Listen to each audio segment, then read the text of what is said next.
yan, punta naman po tayo dito sa nangyaring hearing kahapon. Ay hindi, plenary session pala, sorry.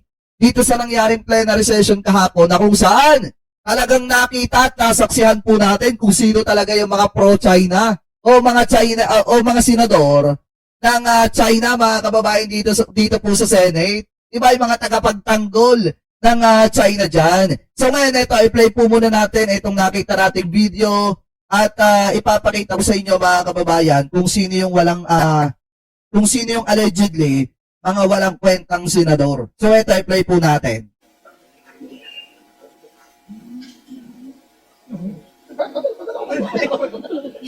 1.5 na lang. Ayan ha.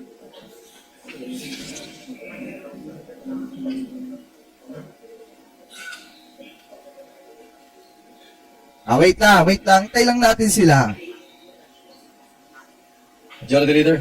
Thank you, Mr. President. May we refer the manifestation or distinguished colleague to the Committee on Public Order and Security?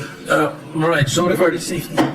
Thank you, Mr. President. Mr. President, we have two colleagues who would like to avail of the privilege hour. May we recognize Senator Risa Ontiveros for her privilege. Eto, para may konteksto lang kayo mga kababayan. Di ba kung matatandaan nyo noong mga nakaraang araw, may naging presentation po. Ito pong si Commodore J. Tariela. At dun sa kanyang presentation, isiniwalat niya doon yung ginagawa pong pambubuli ng China sa pangunguna ni Xi Jinping.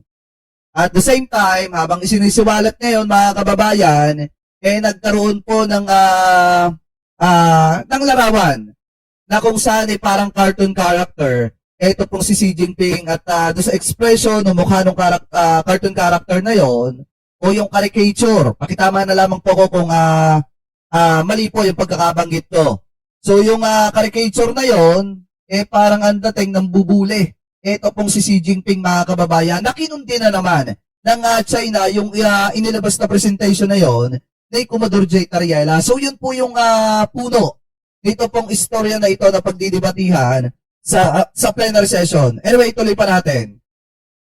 Speech, Mr. President. Senator Risa Ontiveros is recognized. Salamat po, Mr. President. Mr. President, I rise on a point of personal and collective privilege. Dear colleagues, ang huling pagkakaalam ko po nasa Pilipinas tayo. Wala tayo sa China. Okay. Caricature. Oh yes. Sorry.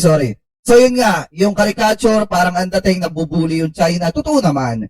Kasi kita nyo naman kung paano tayo bulihin sa West Philippine Sea. Kahit na mayroong mga dokumento at kahit mayroong mismong talagang magpapatunay na atin yung West Philippine Sea, kasi naipanalo natin, hindi pa rin talaga tantanan ng China yung teritoryo po natin. So ngayon, lalabas syempre.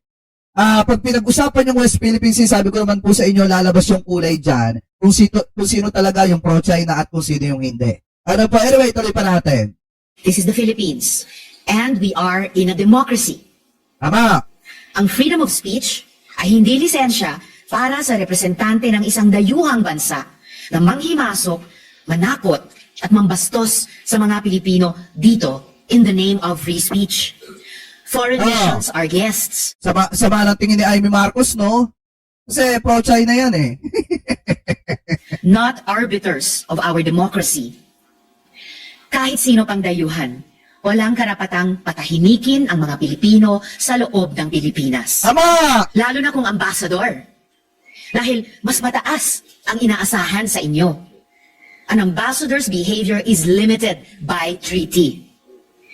Even the Chinese Foreign Ministry spokesperson, Guo Jiakun, threatened Philippine officials on our very own soil, warning that they will pay a price for their words.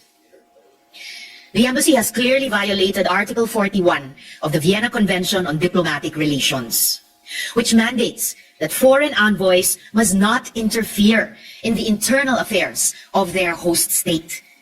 Censuring a Filipino official's internal discourse constitutes a breach of this protocol.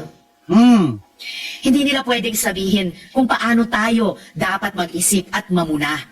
Lalo na kapag ang pinag-uusapan ay ang interes ng bayan at teritoryo natin. No embassy gets to decide who among Filipino officials is qualified to speak on Philippine interests. Tama! Sa mamamayang Pilipino tayo mananagot at hindi sa kinatawan ng ibang bansa. Pero ang Chinese Embassy, hindi pa nakontento sa panghaharas nila sa atin sa laot. Kahit online, para silang may quota ng pambabastos laban sa representasyong ito. Malinaw na malinaw ang pangalan ko sa official Facebook page nila, Mr. President. Target rin nila si Commodore J. Tariela, si Senador Kiko Pangilinan, Ah, pati ibang Pilipinong hangad lamang ay magsabi ng mga katotohanang nangyayari sa ating karagatan. Makikita nyo po sa PowerPoint ko ang mga oras ng mga post nila patungkol sa akin. They kept replying and replying and replying to my Facebook posts. Sunod-sunod na pangiinsulto. at saka mga kababayan, grabe yung ano nila eh. Grabe yung mechanism nila pagdating po sa troll farm. Napakatindi. Talagang ano, yung mapapansin nyo. Halimbawa, eto na lang, bigyan ko kayo ng senaryo. Magugulat kayo mga kababayan nag-post ang presidente. Pagpalagay na lang natin ang presidente. Nag-post ng magandang balita para sa mga kababayan po, Pilipino po natin na zero billing na sa mga ospital dahil nga pinaglaanan ng pondo yan. Magugulat kayo na saglit na mga Pilipino yung nagre-react, iba't iba yung mga pangalan. Tapos hindi pa taga dito sa bansa po natin. Ang masakla pa nga doon, yung puro haha-react, makikita nyo mga kababayan na mga troll na parang galing sa isang troll farm at naka-organize para talagang gawing katatawanan yung social media account ng ating presidente at ibang mga kababayan Pilipino po natin na politiko na katulad ni Senator Risa Ontiveros na ipinaglalaban yung hangarin natin dyan sa ating teritoryo sa West Philippine Sea. Kaya kung mapapansin po ninyo, talagang pag pinag-usapan ang troll farm, iba meron dyan mga pro-China na ipinipilit na ang gobyerno daw ang may troll farm. Pero definitely, alam naman natin kung sino talaga yung nagpapalaganap ng napakatinding napakatinding troll para sirain po ang gobyerno. Diba mga kababayan? Anyway, tuloy pa natin. Sulto sa akin at sa ating mga institusyon na para bang may quota. Sa totoo lang, mas marami pa akong media landing sa page ng Chinese Embassy kaysa sa mainstream media. O papatanong ka na lang talaga, official page ba ito ng isang embahada o ng isang troll farm? Balita dyan, ano to Malaki daw yung mga vlogger dyan sa kabila. may pakondo pa daw may allowance pa daw Napakalaki daw mga kababayan, basta tumira lang sa gobyerno. Yun may nabalitaan lang natin. Operation na yan eh. At yung kabit-kabit at coordinated attacks nila, matagal nang babala sa atin ang Armed Forces of the Philippines. Hangad nilang hatiin tayong mga Pilipino at ang hahanay ng militar. Guluhin ang isip ng taong bayan at pahinain ang loob natin sa West Philippine Sea. Kaya Mr. President, dear colleagues, nananawagan ako ng agarang investigasyon sa disinformation network na yan dito sa Pilipinas. Kapag mga sundalo at opisyal natin ang ginugulo, usapin na ito ng national security. Tama! Naniniwala ako na walang ganitong kalaking operasyon na para makapag-opinyon lang.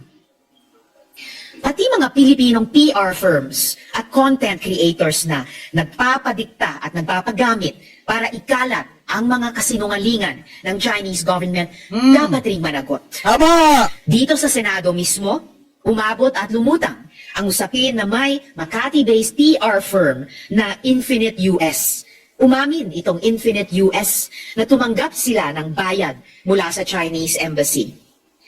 Dapat masilip ang scope of work ng proyektong yan. Grabe, Kung no? imbes na PR, ay umabot na sila sa panghihimasok sa pagmamaniobra ng opinyon ng mga Pilipino. Panahon na para malaman talaga natin kung sino ang kumikita, sino ang nag-amplify, at sino ang mistulang megaphone ng China dito sa Pilipinas. Kung naaatim nilang magtrabaho laban sa sarili nilang bayan, hindi na diskarte yan. Saka mga kababayan, ito hindi nyo ba napapansin? bakit yung ibang mga baguhang naging vlogger lang, baguhang naging vlogger lang, bakit sobrang tinding bastusin ng presidente? Meron pa nga dyan, nakita natin na hindi naman hindi naman matagal na vlogger about sa politika, pero napakatinding magsalita ng kahit wala ng pruweba. Nasabihin na yung laman daw ng ebidensya laban kay PBBM, puro lamang daw po pagsasarili ng presidente, tapos napakatinding piayin mga kababayan ang ating mahal na presidente. Dapat nasasampulan din ng gobyerno yon.